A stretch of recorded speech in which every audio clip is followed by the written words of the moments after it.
এ দেখো এ দেখো, দাদুকে টাটা করে দাও তো, দাদাকে টাটা করে দাও। দাদাকে টাটা করে দাও, একটু ফ্লাইং কিস দিয়ে দাও, দিয়ে দাও, ফ্লাইং কিস দিয়ে দাও, দিয়ে দাও, দিয়ে দাও, ফ্লাইং কিস দিয়ে দাও। দিয়ে দাও, দিয়ে দাও। ওলে বাবরে, ওলে বাবরে, দাদু সোনা আমার, দেখো আজকে দাদু সোনাকে নিয়ে আমি ডাক্তারখানায় যাচ্ছি চেক আপ করাতে, মান্থলি চেক আপ। দাদু কোথায় যাচ্ছ? কোথায় যাচ্ছে বলো? বলে দাও। ভু ভু। মা কই?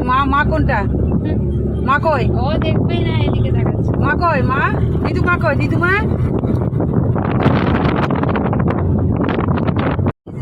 দাদু ভাই চলেছে ডাক্তারের চেক আপ, খুব মজা। দাদু ভাইকে টাটা দিয়ে আর ফ্লাইং কিস দিয়ে চলছে দিদু মার সঙ্গে আর মায়ের সঙ্গে। কই দেখি একটা ফ্লাইং কিস দিয়ে দাও তো দাদুর সঙ্গে। ওরে বাবা, আর টাটা করে দাও তো, টাটা করে দাও তো, দাদু ভাইকে টাটা করে দাও। এই দেখো, এই দেখো, টাটা টাটা টাটা, এদিকে টাটা করে দাও, মাথা করছে। টাটা করে দাও দাদু ভাইকে। একটু গান শোনো তো দাদু ভাই, গান একটু গান করো না, গান। ভুল করবি, আ করো তো, একটু আ করে দাও তো। গুড নাইট পরে। দেখো দুষ্টুটা কেমন শান্ত হয়ে দিদুন কোলে বসে আছে। কি দুষ্টু, কি দুষ্টু বাবা রে। সারাক্ষণ আমার এখন যেহেতু গ্রীষ্মের ছুটি চলছে, ও দিদুন কাছেই থাকে। দিদুন তো সারাক্ষণই বাড়িতেই থাকে। বিকেলবেলায় মোটামুটি 3:30 থেকে 8টা 8:15 পর্যন্ত বাইরে থাকে, টিউশন থাকে। তো চলেছি আমাদের পাটিকাবাড়ি ক্রস করে, আমরা আমতলা ক্রস করে চলছি হরিহরপাড়া রাস্তা।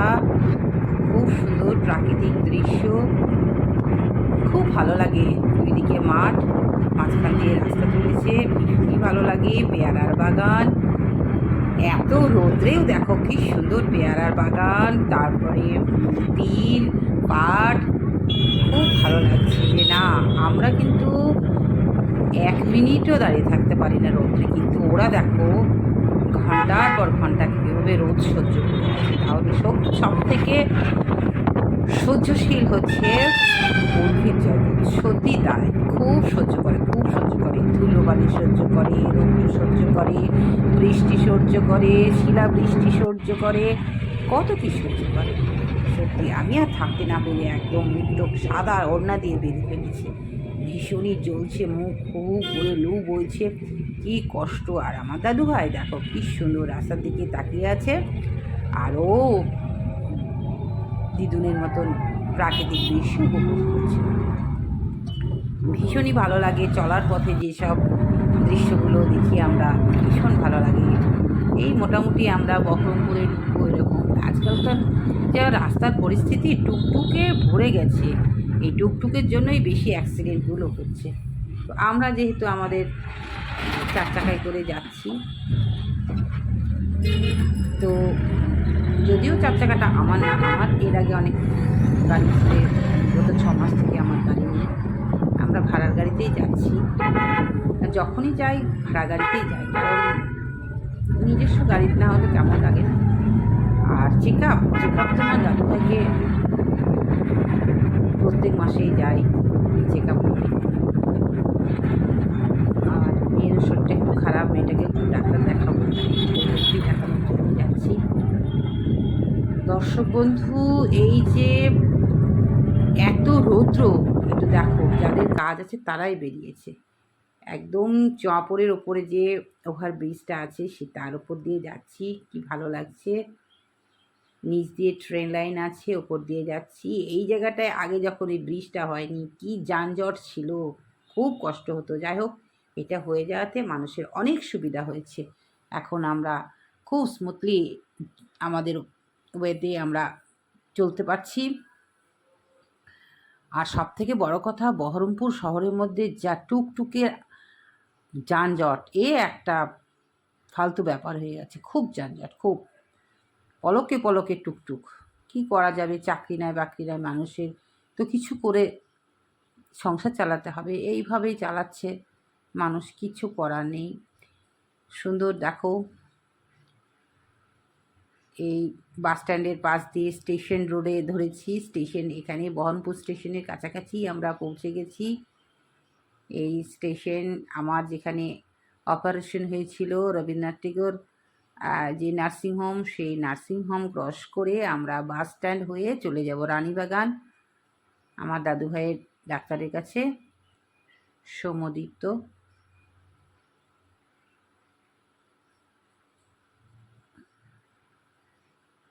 ভীষণই ব্যস্ততম শহর বহরমপুর, কারণ আশেপাশে যত গ্রাম আছে সব মানুষ এখানে চিকিৎসার জন্য আসে, কেনাকাটার জন্য আসে। আমাদের বাড়ি থেকে প্রায় ৪৫ কিলোমিটার দূর, বাসে করে গেলে তো 2 ঘন্টা লাগে, গাড়িতে গেলে 1 ঘন্টা 15 মিনিটে আমরা পৌঁছে যাই। তো এত কষ্ট আর চারিদিকে ধুলো বালি, বাবারি, ভীষণ খারাপ লাগে। তবে আগের থেকে এখন বহরমপুরের প্রচুর ফ্ল্যাট হয়ে গেছে, অনেক মানুষের সমাগম হয়েছে। দাদু ভাই ঘুম পেয়েছে, চুপ করে বসে আছে দিদুনের কোলে। দেখো ভাজা মাছটা উল্টে খেতে জানে না, তবে যা দুষ্টমি করছিল, ওরে বাবা সারাটা দিন দুষ্টমি, ভীষণ দুষ্টু। বাড়িতে সকাল থেকে আরম্ভ হয়, আর এই যে রাস্তাঘাটে চলেছি ওকে নিয়ে, এবার যেখানে যাব সেখানে তো দুষ্টামি তো থাকবেই। আর এ যা বৈশিষ্ট্য হয়েছে, ওরে বাবারে, যদি কোনো কিছু খাবার পছন্দ হলো না থু করে ফেলে দিচ্ছে, যদি কাউকে পছন্দ হলো না তো মারছে, চাটি, মাকে মারছে, দিদুনকে মারছে। কী যে দুষ্টু বাপ, যা পাচ্ছে।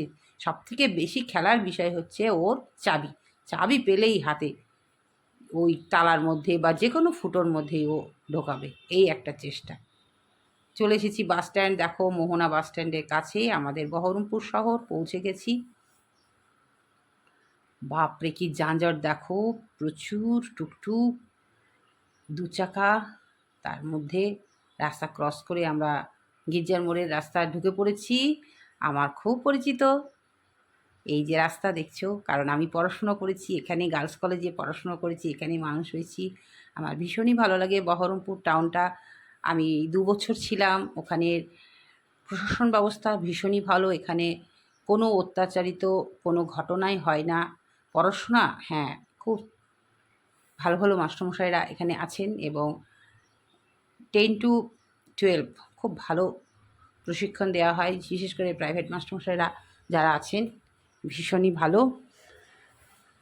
দর্শক বন্ধু, বহরমপুর মানুষের যানজট কেন বেশি? কারণ ডাক্তার, বাজার, শিক্ষক, কলেজ, স্কুল সব কিছু এখানে ভালো। তার জন্যে গ্রাম থেকে ছুটে আসে মানুষ, যেখানেই ভালো পাবে সেখানেই ছুটে যাবে, তাই না? আমরাও যাই, আমরা যেহেতু আমার গ্রামের বাড়ি, আমরা বাড়িতেই থাকি, আর মাঝেই চলে যাই, বাজার করতে যায়, ডাক্তার দেখাতে যায়, এইভাবেই আমাদের দিনটা কেটে যায়। সবথেকে বড় কথা, আমার বাপের বাড়ি কলকাতায়, সে তো মাঝে যেতেই হয়। আর আমার প্রিয় শহর বহরমপুর, হরিহরপাড়া হয়ে আমরা বহরমপুরে আসি বেশিরভাগটাই, কারণ বেলডাঙ্গা লাইনের যেহেতু ন্যাশনাল ওয়ে, ওই রোডটাকে আমি ভীষণই ভয় পাই, তার জন্যে ওই রোডটাকে আমি অ্যাভয়েড করে চলি। এই রাস্তাটা দিয়ে আমরা আসি, যথারীতি আমরা পরপর আমাদের ডেস্টিনেশনে পৌঁছাবার পূর্ব মুহূর্ত চলে এসেছি। এবার আমি দাদুভাইকে নিয়ে একটু আসলাম এক জায়গাতে, সেখানে নিয়ে দাদুভাইকে বসে আছি, ওর মা একটু মুখ পরিষ্কার করছে। বিউটি পার্লার এসেছি। বাবার আমাদের যা কিছু সব বহরমপুর, আমরা গ্রামে কিছু করি না, সব বহরমপুর। ভুরু প্লাগ, চুল কাটা, যা ফেসিয়াল সব কিছু। তবে আমি এসব করি না, ফেসিয়াল আমি করি না, আমি একদম সাধারণভাবে থাকি, আমি কোনো দিনই করি না। কারণ আমি রোদ্রে ঘুরি, বেশিরভাগটা ফিল্ডে আমার কাজ, নিজের চাষাবাদ, বা আমি মাঠের চাষিদের সঙ্গে প্রতিবেদন নিই। তারপরে আমার গ্রামের পথে আমাকে যেতে হয়, টিউশন করতে হয়, তার জন্য সম্পূর্ণ রোদটাই আমাকে খেতে হয়। আমার যদিও রঙটা সাদা ছিল, কিন্তু এখন কালো হয়ে গেছে। তো যা হোক, আমি আছি, আমি যে মানুষটা ছিলাম অতীতে সেটা এখনও আছি। যে আমার খুব কাছের মানুষরা এটাই বলে, না একই আছে দিদির এতটুকু পরিবর্তন হয়নি, এইটাই বড় পাওনা। আমি প্রচুর ভালোবাসা পাচ্ছি, এই উদ্ভিদ জগতে এসেছি, প্রচুর মানুষের সান্নিধ্যে এসেছি, ভালো মানুষকে পেয়েছি, আমি ভীষণই ভালো আছি। দর্শক বন্ধু, চলার পথে হবি অফ সুলেখার ভ্লগগুলো দিচ্ছি, কেমন লাগছে অবশ্যই জানাবে। আর তোমরা পাশে থাকবে, নতুন কোনো বন্ধু থাকলে চ্যানেলটাকে সাবস্ক্রাইব করে পাশে থাকবে। আর এই যে চলার পথ, এই চলার পথে যে আনন্দ, ছোট ছোট আনন্দগুলো তোমাদের শেয়ার করছি, ভীষণই ভালো লাগে। নিজের আনন্দটা বন্ধুদের শেয়ার করতে ভীষণই ভালো লাগে, তার জন্যই আমার এই চ্যানেল খোলা। আর হবি অফ সুলেখা পুরো একান্ত গাছ নিয়ে আছে, আর হবি অফ সুলেখা ব্লগ হচ্ছে মনোরঞ্জন, সব কিছু নিয়ে সুলেখার চলার পথে যে সকল সব কিছু নিয়েই হচ্ছে সকাল থেকে রাত্রি পর্যন্ত, এইগুলোই হচ্ছে সুলেখার হবি অফ সুলেখার চ্যানেল। আবারও দেখা হবে পরের ভিডিওতে। তোমরা সকলে খুব ভালো থেকো, সুস্থ থেকো।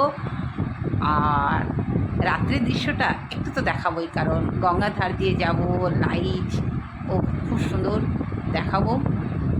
তো চলো আরেকটু যাই। এবার সন্ধ্যা হয়ে এসেছে, একদম ভিতরে চলেছি। আমাদের একটু খাগড়ায় কাজ আছে, তাই খাগড়ার দিকে যাচ্ছি। খাগড়া কাজ হয়ে যাওয়ার পর এই যে গাড়ি পার্কিং, গাড়িতে এখানে একদম গঙ্গার ধারে নতুন সিস্টেম হয়েছে গাড়ি পার্কিং। এখানে গাড়ি পার্কিংয়ে একটু ঘুরে দেখলাম, এই যে গাড়িগুলো আছে তার পিছন দিকেই হচ্ছে গঙ্গা। এই গঙ্গার ধার দিয়ে কত এসেছি প্রাইভেট পড়তে, তখন এই দিকে রাস্তাগুলো ছিল না, পুরো গঙ্গার ধার দিয়ে আমি গোড়া বাজার থেকে খাগড়ায় আসতাম পড়তে। খুব কষ্ট করে বড় হয়েছি জীবনে।